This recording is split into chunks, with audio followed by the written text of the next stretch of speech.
কিছুদিন আগে গড়িয়াহাট গেছিলাম আর ওখান থেকে কি ইয়াররিংস কিনেছি সেটাই আজকে তোমাদের সাথে শেয়ার করব। সো ফার্স্টে এই ইয়াররিংসটা কিনেছিলাম, যেটা আমার প্রাইস পড়েছিল 200 টাকা, আর প্রচণ্ড সুন্দর ওয়ার্ক করা রয়েছে, তোমরা দেখতেই পাচ্ছ। তারপর ওই সেম দোকান থেকে এই ইয়াররিংসটাও কিনেছিলাম। আর আমি না একটুখানি হেভি জুয়েলারি পরতে বেশি ভালোবাসি, যেগুলো একটু বড় কানের হয়, আমার মনে হয় আমাকে বেশি ভালো মানায়।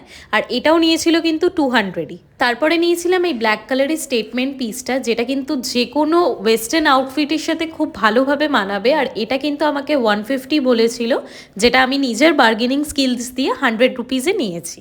তারপর এই হুপস দেওয়া নিচে ঝুমকো লাগানো এটা নিয়েছিলাম মায়ের জন্য, প্রচণ্ড সুন্দর দেখতে, আর এটার প্রাইস নিয়েছিল অনলি 50 রুপিস। আর লাস্টলি নিয়েছিলাম এই জুতোর কানের দুলটা, যেটা দেখেই আমার পছন্দ হয়ে গেছিলো, আর এটার প্রাইস নিয়েছিল অনলি 20 রুপিস। আর হ্যাঁ, গড়িয়াহাটের ব্লগ কিন্তু অলরেডি চ্যানেলে পোস্টেড আছে, নামের নিচে লিঙ্ক দেওয়া আছে। Till then by.